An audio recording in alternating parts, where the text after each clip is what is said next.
ఇంకోసారి మాట్లాడతాం. Thank you Chandramohan Reddy గారు.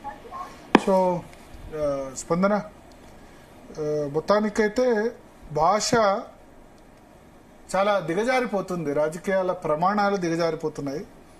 ఇది ఒక రాష్ట్రంలో ఒక నేతను చూసి ఇంకో నేత అంటే హెడ్లైన్స్ లో ఉండేందుకు సోషల్ మీడియాలో థంబ్నెయిల్స్ గురించో దాని గురించో ఇష్టం వచ్చినట్టు మాట్లాడుతున్నారు. మాట్లాడడానికి దానికి మళ్ళా పర్యావసనాలు అనుభవిస్తున్నారు. ఆ పార్టీ అని కాదు, బట్ కొంత వైసీపీ నేతలను అయితే జగన్ కంట్రోల్లో పెట్టుకోవాలి. గతంలో కూడా వైసీపీ నేతలు ఇలా ఆడవాళ్ళపై అనుచిత వ్యాఖ్యలు చేయడం వల్ల ఎన్నికల్లో ఓటమి తిన్నారు. అయినా వాళ్ళ దాంట్లో మార్పు లేదు. నేనేమంటా అంటే అన్ని పార్టీ నేతలు కూడా ఇప్పుడు జగన్ ను పట్టాభి బాస్టర్డ్ అని మాట్లాడారు వర్డ్ కదా, చాలా తప్పు కదా మాట్లాడడం. అప్పుడు ఆయన అరెస్ట్ చేసినప్పుడు వీళ్ళు కూడా ఖండించారు, అది తప్పే. ప్లస్ జగన్ సతీమణి భారతీరెడ్డి గురించి కూడా ఇష్టమున్నట్టు వ్యాఖ్యలు చేశారు. మొన్న అమరావతి రాజధాని అంటే ఆ రాజధానిలోనే మీ భారతీరెడ్డి కూడా ఉంటుంది కదా అని చెప్పి ఆ విధంగా మాట్లాడిన వాళ్ళు ఉన్నారు.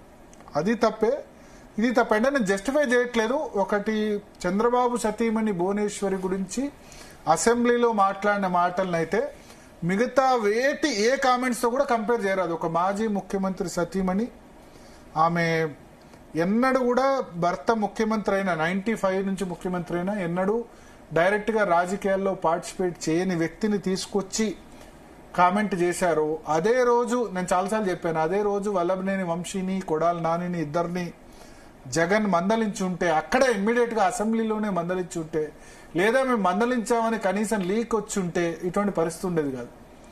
ఈ విధంగా చేసుకుంటూ పోతే గనక వైఎస్ఆర్సీపీకి ఖచ్చితంగా నష్టం వాటిల్తుంది.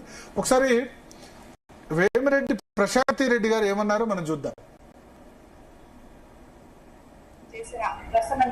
ఇప్పుడే కంప్లైంట్ చేశాను.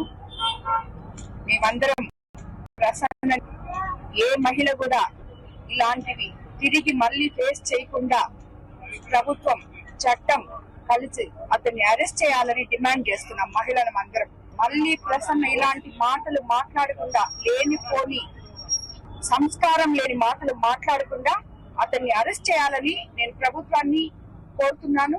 చేసిన ప్రసన్న మీద ఇప్పుడే కంప్లైంట్ చేశాను. మేమందరం ప్రసన్నని, ఏ మహిళ కూడా ఇలాంటివి తిరిగి మళ్ళీ ఫేస్ చేయకుండా ప్రభుత్వం చట్టం కలిసి అతన్ని అరెస్ట్ చేయాలని డిమాండ్ చేస్తున్నాం. మహిళలం అందరం మళ్ళీ ప్రసన్న ఇలాంటి మాటలు మాట్లాడకుండా, లేనిపోని.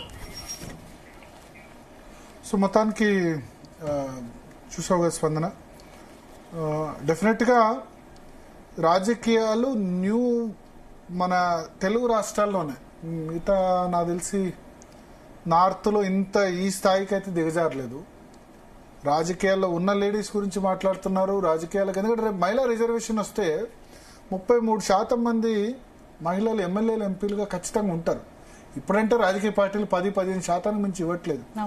కానీ ఈ 33% ఉంటే గనక ఒక ఏమంటారు, ఇటువంటి రాజకీయాల్ని చూసిన వాళ్ళు చాలా మంది మహిళలు భయపడతారు కదా.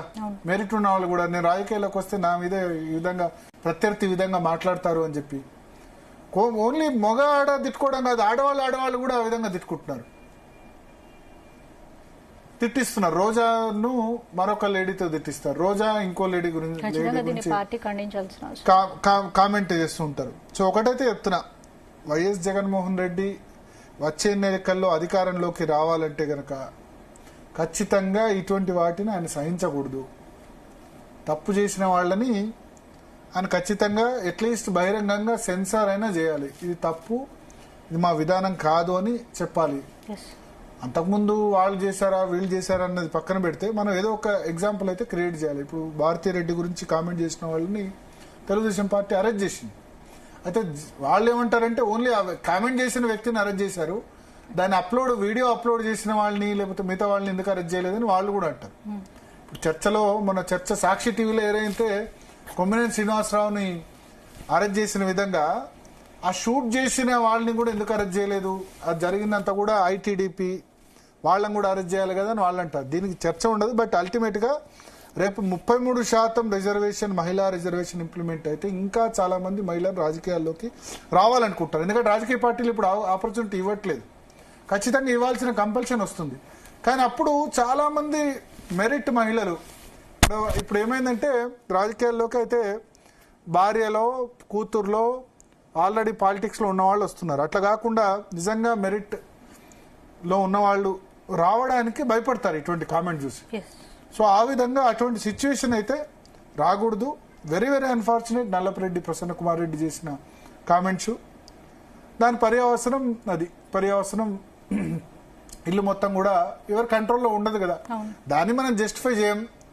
పోలీస్ కంప్లైంట్ ఇవ్వాలి, ఇంకా ఆయన లీగల్గా జైల్లో కూడా పెట్టొచ్చు. ఆ కామెంట్స్ ఏదైతే చేశారో మహిళా కమిషన్ రియాక్ట్ అవుతుంది, పోలీసు కూడా అరెస్ట్ చేసే అవకాశం ఉంటుంది. బట్ చూడాలి అల్టిమేట్ గా ఇది ఎక్కడి వరకు వెళ్తుంది. ఇప్పటికైనా వైసీపీ అయినా టీడీపీ అయినా దీన్ని ఆపుతాయా? ఎందుకంటే దీనికి ఒక హద్దు, ఏదైనా ఒకటి గీత గీసి ఒక జెంటిల్మెన్ అగ్రిమెంట్ రెండు పార్టీల మధ్య కుదిరితే బాగుంటుంది. కామెంట్ చేయడం వెంట వెంటనే తప్పు. దాడిని జస్టిఫై చేయం. బట్ ఆబ్వియస్లీ ఇక్కడ ఎంత దారుణమైన మాట అన్నారు. నేను మళ్ళా ఆ మాట చెప్పలేను. నీ మొగుడిని చంపడానికి ఆమె ప్రయత్నం చేస్తుంది, సుపారీ తీసుకుంది. అట్లా కాకుండా ఆయన బ్లాక్ మెయిల్ చేసి పెళ్లి చేసుకుంది, ఇంకో వేరే వాళ్ళని నేను తీసుకొస్తాను. మొన్నటి వరకు కలిసి ఉన్న వాళ్లే మళ్ళీ 4 నెలల క్రితం యాగం కూడా, ఎన్నికలకు 4 నెలల ముందు యాగం కూడా చేయించారు అని చెప్పారు. సో ఆ పార్టీ నుంచి ఈ పార్టీకి రాగానే ఆ విధంగా అయిపోతాయా? రిలేషన్స్ ఆ విధంగా ఖరాబ్ చేసుకుంటారా? ఆయన అన్నారు ఎన్నికల వరకే రాజకీయాలు, ఎన్నికల తర్వాత కాదని. ఈ కామెంట్ సరే చేశారు, నోరు జారారు, తర్వాత క్షమాపణ చెప్పినా చెప్పుంటే బాగుండు. నేను చెప్పను, నేను అవసరమైతే జైల్లో కూర్చుంటానని అంటున్నారు. ఇంకేం చెప్పాలి ఆయనకి? రైట్ భరత్, ఇక నెక్స్ట్ టాపిక్ డిస్కస్ చేసే ముందు DNA లో షార్ట్ బ్రేక్ తీసుకుందాం. స్టేడియం.